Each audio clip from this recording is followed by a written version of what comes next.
उत्तर उन्होंने दिया उन प्रश्नों के नहीं जो मैंने उठाए थे। मेरा पहला प्रश्न माननीय सभापति महोदय कि अर्थव्यवस्था किसके लिए होती है, ये हमें सोचना होगा।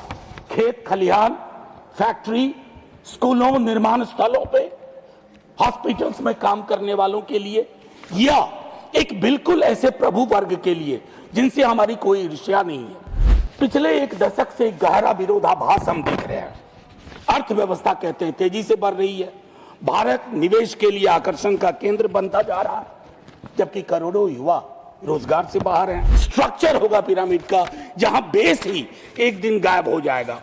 माननीय उपसभापति महोदय, विकास को केवल जीडीपी की दर से नहीं आंका जा सकता। फिर एक बजट प्रस्तुत किया गया, कागजों पर संयत, सदन में उम्मीद की भाषा, कहा गया आम आदमी का बजट है, और मैं आमो खास में परेशान हूं। लेकिन आम आदमी आज भी कतार में खड़ा है, राशन के लिए, इलाज की और काम की प्रतीक्षा में।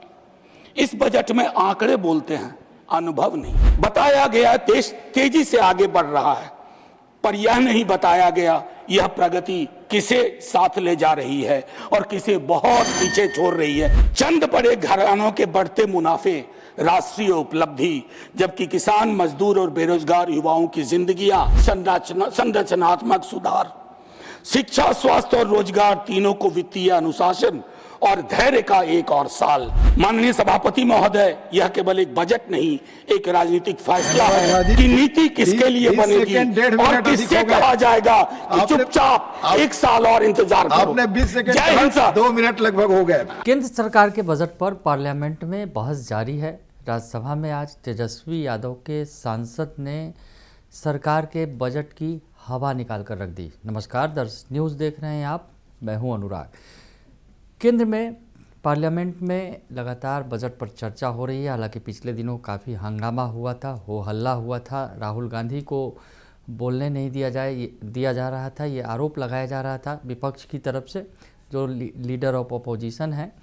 तो इसको लेकर काफ़ी हो हल्ला था, लेकिन राज्यसभा में आज कार्रवाई हुई और मनोज झा ने बजट पर आरजेडी का पक्ष रखा और मनोज झा ने सरकार को नसीहत दे डाली। क्या कुछ कह रहे हैं मनोज झा, आपको पूरा बयान सुनवाते हैं जो सदन के अंदर उन्होंने रखा है। माननीय श्री प्रोफेसर मनोज कुमार झा जी। शुक्रिया माननीय उपसभापति महोदय। बजट की इस चर्चा पर एक बुनियादी प्रश्न उठाने से पूर्व कोलकाता से प्रकाशित एक महत्वपूर्ण अखबार ने मुझसे एक लेख मांगा कि बजट से आपकी क्या उम्मीदें हैं, और मैंने लिखा कि budget should be constitutionally mandated under article 39 of Indian constitution. 1 तारीख को आर्टिकल छपा सुबह और 1 तारीख को ही बजट आना था। तो मुझे लगा कि कहीं माननीय वित्त मंत्री साहिबा ने अगर तमाम उन प्रश्नों का उत्तर दे दिया तो मेरे आलेख की प्रासंगिकता खत्म हो जाएगी।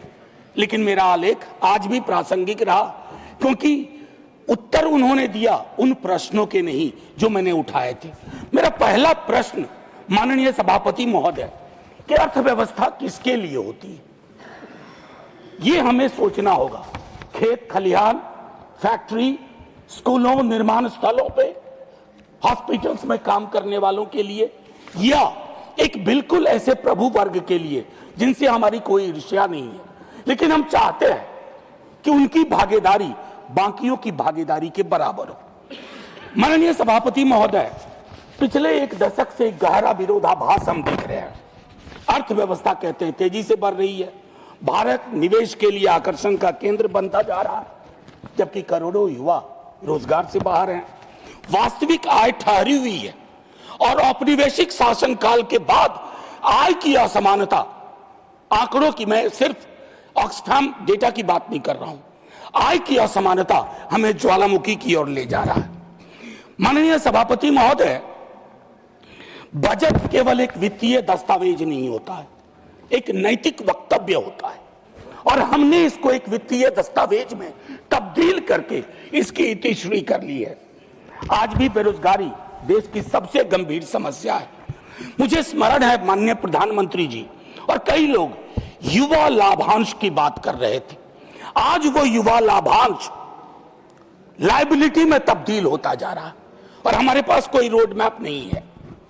मैं एमएसएमई वगैरह क्षेत्र की तो बात ना करूं, जो शॉक एब्जॉर्बर हो सकते हैं, लेकिन हम इतने शॉक बिना एब्जॉर्बर के दे रहे हैं कि उनके लिए उठना मुश्किल है।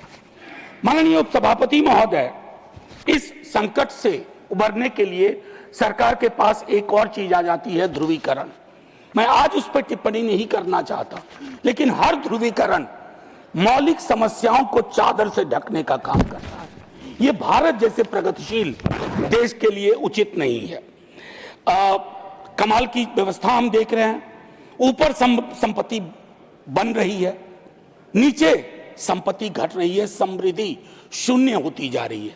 मैं दोबारा कहता हूं, सिर्फ ऑक्सफैम की रिपोर्ट नहीं, आप अपनी गणना करवा लीजिए। देखिए उपसभापति महोदय, जब मैंने आर्टिकल 39 की बात कही तो उसके पीछे उद्देश्य है कि आर्टिकल 39 को मद्देनजर रख करके अगर हमारे बजट की प्रस्तावना होगी तो हमारा बजट समावेशी होगा, अन्यथा समृद्धि के 5 टापुओं की गाथा को हम देश की गाथा बताते रहेंगे, जो उचित नहीं है। ये बेईमानी है, ये अन्याय है। माननीय सभापति महोदय, अगर आर्टिकल 39 के नजर से देखें तो रोजगार के बिना विकास एक भ्रम सा है। अभी हाल के दिनों में माननीय उपसभापति महोदय, गिग प्लेटफॉर्म वर्कर्स की बात हुई। ज़्विगाटो नाम की एक फिल्म है, नंदिता दास ने बनाई है। मैं उस फिल्म के स्पेशल स्क्रीनिंग में था और उसी वक्त ये किताबें भी रिलीज हुई। ये रिपोर्ट है सर, जन पहल की ओर से। उस फिल्म को मैंने देखा और उस फिल्म को देखने के बाद कल मैंने एक रिव्यू भी लिखा। गिग और प्लेटफॉर्म वर्कर्स, हमें मानना होगा कि हमारी अर्थव्यवस्था में ये तत्व बढ़ते जा रहे हैं, इनका कंट्रीब्यूशन बढ़ रहा है, लेकिन उनकी सिक्योरिटी कहां है सर? पूरे देश में हड़ताल हुआ, कहा गया 10 मिनट डिलीवरी इज इनह्यूमन। अब इस पे रोक लगा रहे हैं सर, कागजों में रोक लग गया, कागजों के बाहर बदस्तूर जारी है, क्योंकि उनको लगता है कि ये ऐप बेस्ड, जो अगर मैंने रिव्यू में लिखा था कि अगर आज मार्क्स होते ना तो कहते एलिनेशन का चरम है, जहां आप पार्टनर कह करके उस प्लेटफॉर्म के माध्यम से शोषण कर रहे हैं। माननीय उपसभापति महोदय, मैं आपसे कहूं कि प्रगतिशील कराधान पर हम बात नहीं कर पा रहे हैं। जब मैं प्रगतिशील कराधान, प्रोग्रेसिव टैक्सेशन की बात करता हूं तो मैं सफलता को दंडित करने की बात नहीं कर रहा कि अमीरों को उनकी अमीरी का दंड मिले। बस अमीरों को यह कहा जाए कि इन्हीं संसाधनों से तुम्हारी अमीरी हासिल हुई है, और अगर तुम्हारी अमीरी इससे हासिल हुई है तो इस संसाधन के सभी भागीदारों के साथ थोड़ा थोड़ा तो बांटो। अगर उसको नहीं बांट रहे हैं तो ये इस तरह का पिरामिडल स्ट्रक्चर होगा पिरामिड का, जहां बेस ही एक दिन गायब हो जाएगा। माननीय उपसभापति महोदय, विकास को केवल जीडीपी की दर से नहीं आंका जा सकता। मैं आज बिहार की बात नहीं करूंगा, मेरे बाकी साथी करेंगे। बिहार क्या फिर 2030 में विमर्श में आएगा जब अगला चुनाव होगा? विशेष राज्य का दर्जा, हमारे कई साथी यहां बैठे हुए हैं, दिल पे हाथ रखिए, आप भी कहिएगा कि विशेष राज्य का दर्जा मिलना चाहिए। माननीय उपसभापति महोदय, ज्यादा वक्त नहीं लूंगा। जब वक्त थोड़ा बुरा होता है तो वक्त भी गुजरता है और वक्त के बीच से हम भी गुजर जाते हैं। मैं सिर्फ इतना कहना चाहूंगा कि जब मैं कहता हूं कि अत्यधिक असमानता सामाजिक विश्वास, भरोसे को खत्म करती है, ज्वालामुखी की ओर ले जाती है, लेकिन हमारे पास दूसरा विकल्प है, अगेन अंडर आर्टिकल 39, और वो विकल्प है माननीय सभापति महोदय, न्याय के साथ विकास। एक आखिरी, इन दिनों कविताओं का मौसम है, मैंने एक छोटी सी कविता, साहिर लुधियानवी तो हूं नहीं, बस छोटी सी, सर 30 सेकंड में खत्म हो जाएगी। माननीय सभापति महोदय, फिर एक बजट प्रस्तुत किया गया, कागजों पर संयत, सदन में उम्मीद की भाषा, कहा गया आम आदमी का बजट है, और मैं आमो खास में परेशान हूं। लेकिन आम आदमी आज भी कतार में खड़ा है, राशन के लिए, इलाज के लिए और काम की प्रतीक्षा में। इस बजट में आंकड़े बोलते हैं, अनुभव नहीं। धन्यवाद। पर यह नहीं बताया गया देश तेजी से आगे बढ़ रहा है, पर यह नहीं बताया गया यह प्रगति किसे साथ ले जा रही है और किसे बहुत पीछे छोड़ रही है। सर, एक अबोध बालक की जिद समझिए, बस 20 सेकंड।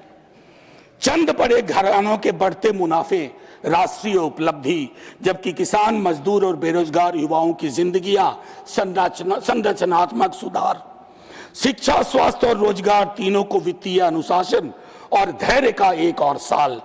माननीय सभापति महोदय, यह केवल एक बजट नहीं, एक राजनीतिक फैसला है कि नीति किसके लिए बनेगी और किससे कहा जाएगा कि चुपचाप 1 साल और इंतजार करो। आपने 20 सेकंड, जय हिंद सर। 2 मिनट लगभग हो गए। धन्यवाद।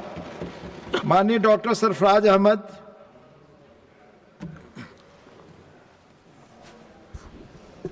तो सुना आपने कि राज्यसभा के अंदर किस तरह से मनोज झा ने सरकार को बजट पर पानी पानी कर दिया और बता दिया कि बजट कैसा होना चाहिए। जो सरकार ने नहीं किया उसको गिना दिया। बने रहिए दर्श न्यूज के साथ, तमाम खबरों से आपको अपडेट रखेंगे। फिलहाल के लिए इतना ही, धन्यवाद।